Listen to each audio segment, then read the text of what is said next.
No, God! No, God, please, no! No! No! No!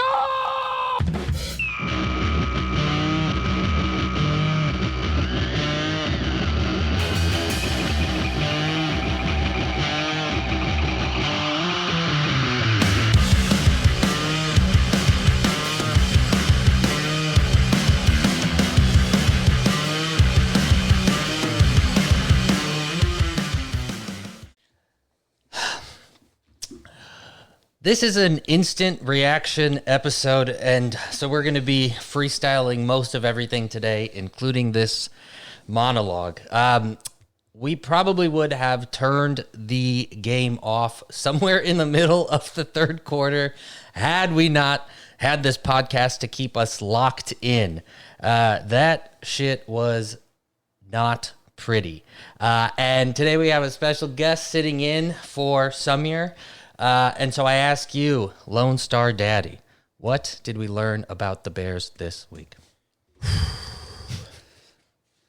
Yeah, all around a rough one. I think the biggest thing we took away is that the defense might not be as good as we thought after watching them week one and make a first game rookie quarterback look like a first game rookie quarterback for 3 quarters. And then the defense was tired and they let some things happen.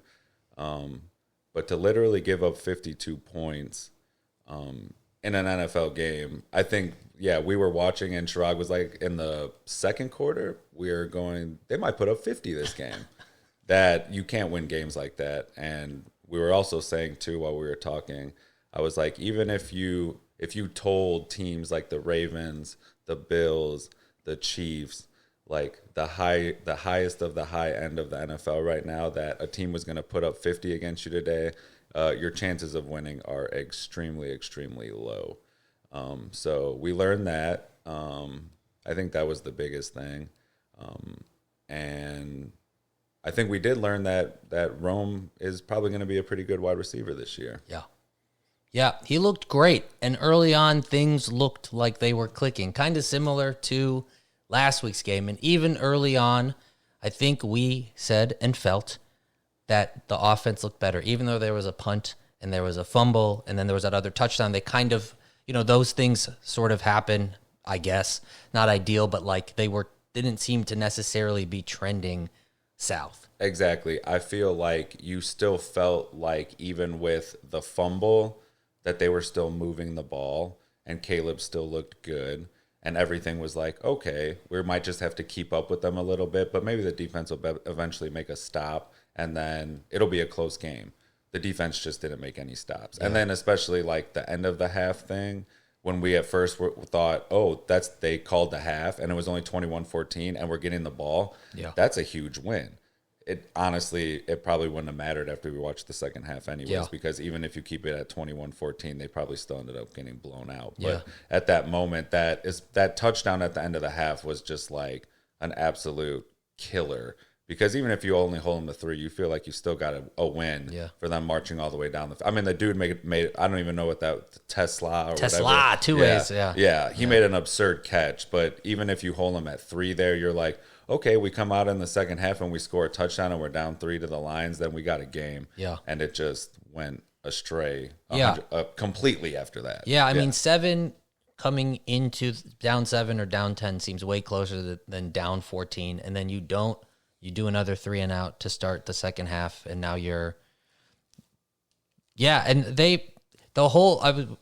they just looked perfect. The whole second half was Dan Campbell literally just putting his foot on the necks of the Bears and being like, I love you, Ben Johnson, but I'm going to whoop your ass this game. Yeah. I'm going to show you what it is to be a top-tier team. And yes, you might be like a really gifted offensive mind, but I'm still the way better head coach than you. Because questions start to swirl of like, is he going to be good without Ben Johnson, who was his offensive genius? Especially after week 1 when they looked like crap. Yeah. So... yeah.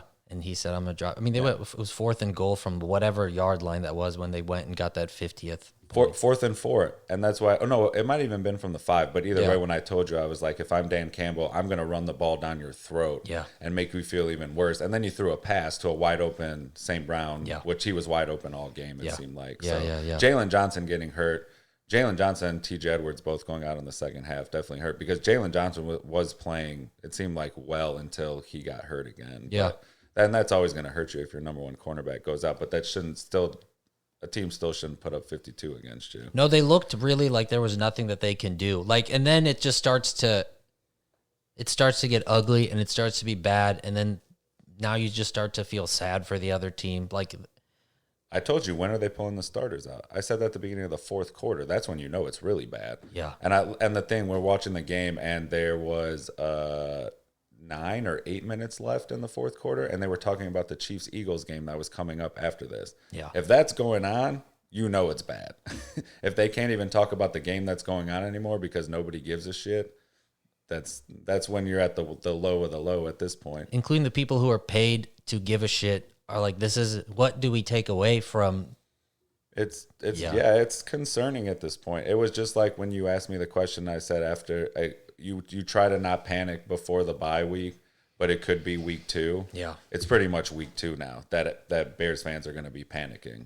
So especially with the schedule that they have, it's a very hard schedule. You got the Cowboys next week, who probably are a mediocre team at this point. Winning on a field goal, coming off hot. But also having to kick a 64-yard field goal just to get to overtime. Yeah, they're going to be feeling really good. Yeah. Then you got the Raiders, who people don't really know who they are yet. But those, and then the Commanders. But the next 2 games, and I forget exactly who they play after the bye. Yeah. But it's the Commanders right after the first game, right out of the bye. The first game, no, the Commanders are the first game before the bye, I believe, right? No, they're the first game after. Yeah. Okay. But either way, the next 2 games probably are like 2 of your what you'd call winnable games on the Bears' schedule, and so at that point, I mean, if you go out and get busted by the Cowboys next week, then it's 100% going to be full-on panic mode. Yeah. Caleb Williams, everybody's going to be dogging him.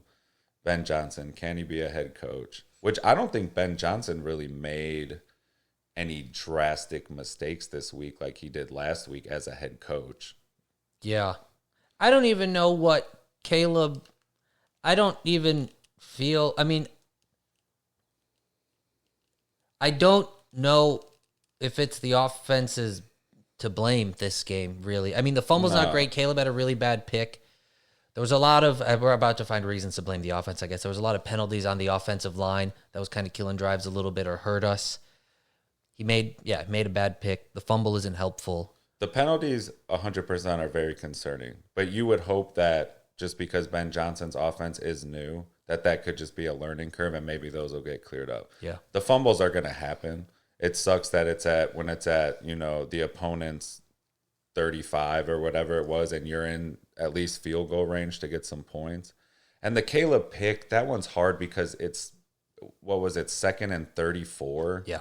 Something absurd again because of penalties. Yeah. So, I mean, and Caleb was under pressure again this game. I mean, he got sacked. And that's the thing. I didn't pay attention so much in the fourth quarter anymore, but I know at one point they said that's the 4th sack that he's gotten sacked. At that point, though, I'd asked you, I think about halfway through the third quarter, when it was pretty clear that we weren't going to win that game, is there anything you can take away? And you said it's basically garbage time, so kind of not really anymore. Yeah, I mean, at that point, Caleb had 150 yards or 100, whatever, mid-100 yards. Yeah. So even if he puts up somehow another 120, 130 ends up with, somewhere close to a 300-yard game and maybe has 3 touchdowns, does it really feel like he did that?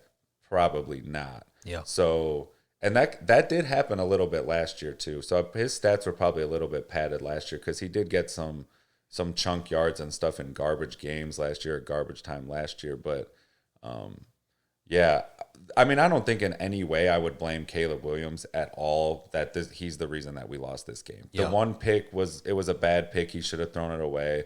But inevitably that's not giving the other team 52 points. So, and even the fumble that happened where they gave the when did they fumble and they gave the Lions the ball with a really good field position?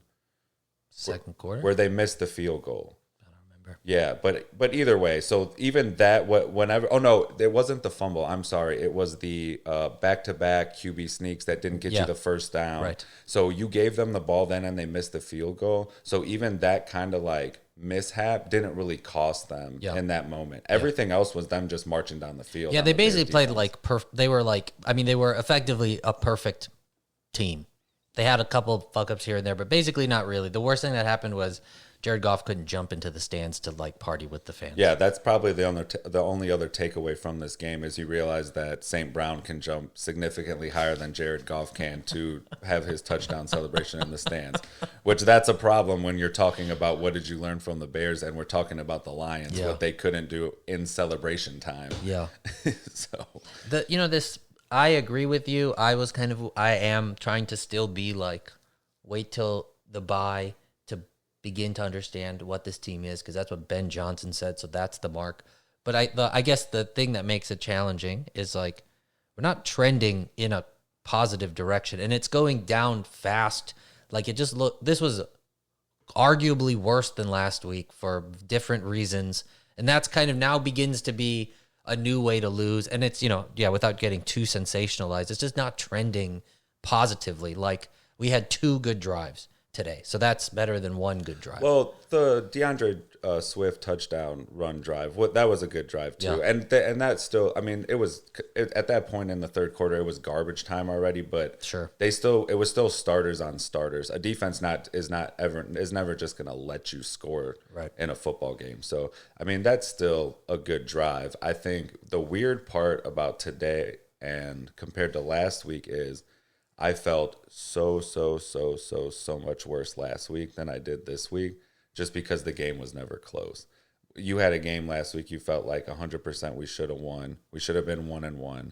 And then even if we did win last week, but then this game happens and you beat a rookie quarterback, we're still saying the same thing. Yeah. That maybe that they're not that good, and they beat a Vikings team that people are saying is going to be better than they will be. So, I mean, yeah, it's kind of just like a numbness now at this point. It's like 2 games into the season, man. Yeah.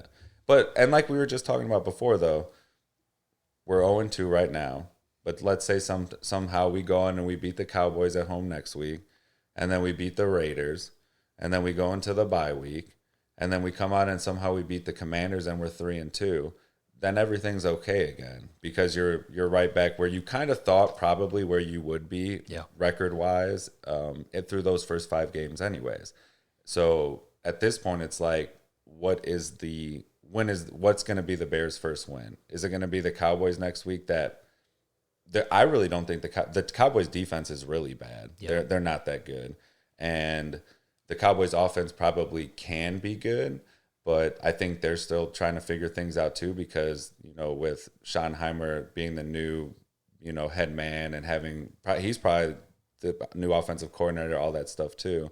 And then the Raiders are an unknown too, because they literally just brought Geno Smith over, and then you got Ashton Gentry, and then besides that, they're kind of an unknown too. But you would never put the Raiders in like the category of a team that you feel like you're not going to beat when you play them. Right. But I feel like that's where the Cowboys are right now too. So you would just hope after this that they'll be 2-2 after week 4. That's really like the only positive somewhat direction. You got to try to look to the future and still try to stay on course. And then now if they're 0-4 at the bye, it's going to be like blow it up.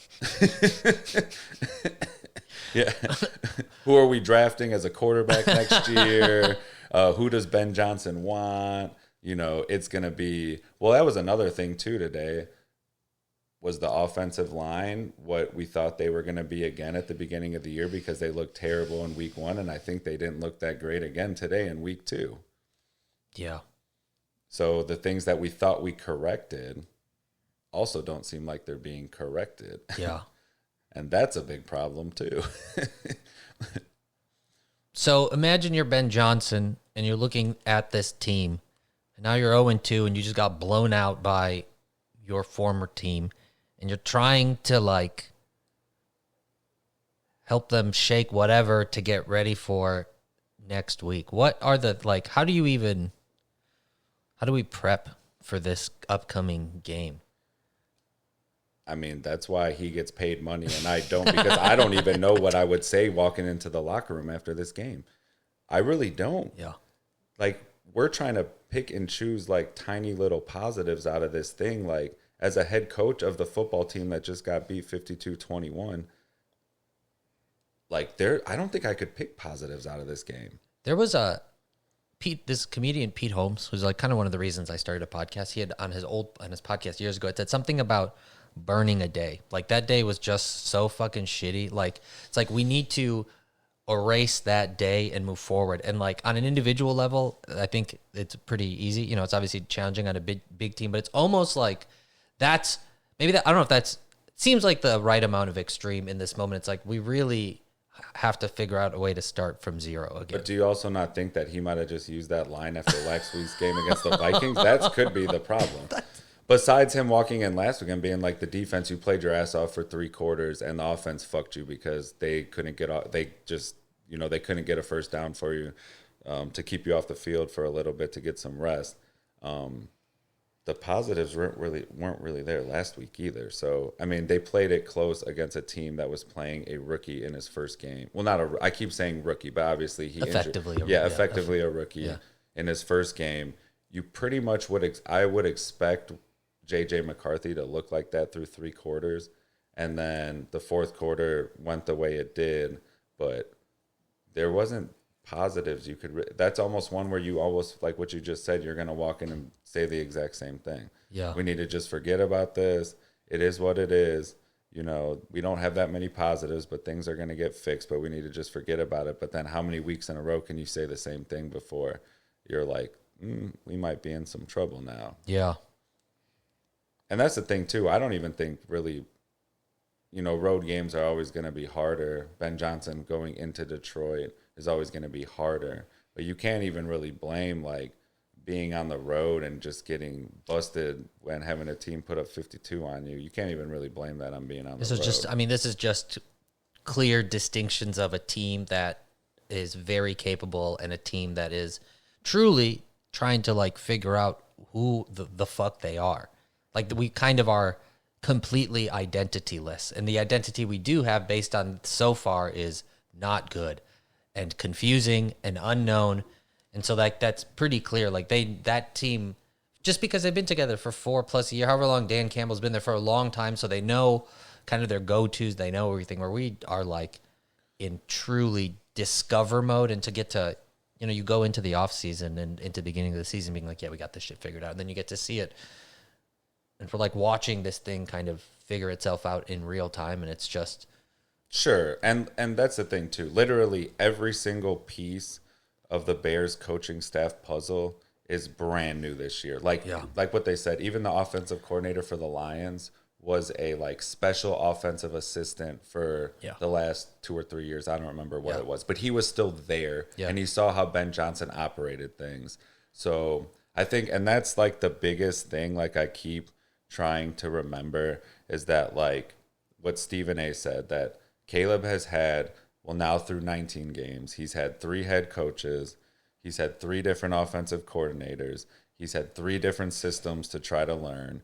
Like, that is a lot for a young kid that's only played 1 season in the NFL to go through. So even if this is a bumpy ride through this year, that it still is probably not the end of the world. But as a Bears fan, you want results, and we've been so bad for so long and haven't been to the playoffs in so long. Well, since Mitch surprised us and took us to 13-3, it's just like we want it so bad that maybe our expectations are too high.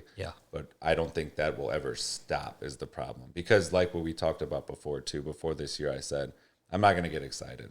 I'm just going to go into it. I'm going to try to have no emotion. And then before that first game, like, I felt like my stomach was rumbling from the like anxiety of the first game of the year, thinking that we might be good this year. You just can't stop it. So, okay. So before we get out of here, what do you like? I know we're trying to be no emotion, or at least just sort of be calm or whatever. But like, what do you I guess, want to hear over the course of this week or see at the beginning of the next game or in the game to just kind of maybe make you feel trend us more in the positive direction? Well, I feel like the start to both of these games had us trending in the positive direction because offensively they did look really good, and the defense got some stops even early in this game. They had a few stops that kept it 14-7 for a while. And even when they went down 21-7, they still scored that touchdown and got it to 21-14. So I feel like there was still those positives.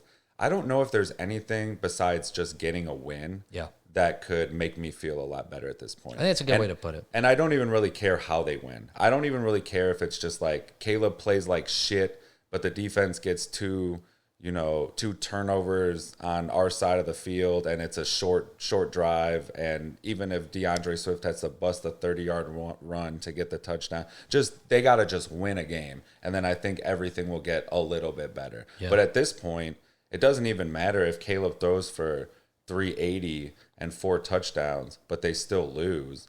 You're still not gonna feel good about it because that means the defense played like crap again. Yeah. So I feel like they just have to get a win. That's what will stop everybody from being negative, no matter how they do it. Even if they get 2 freaking punt return touchdowns and that's how they win the game, everybody will still be happier. So I think that's literally the only way you could start getting some positivity around this team is getting a win. Yeah, I think that's a good place to call it. That sounds good. That's a really nice, simple, just win. That's where we're at now. Yeah. For LoneStarDaddy subbing in for Samir Patel, I'm Chirag Rathod. We are the Bears in the Neighborhood, your weekly insight into the Chicago Bears in under 30 minutes. And we will catch you all next week.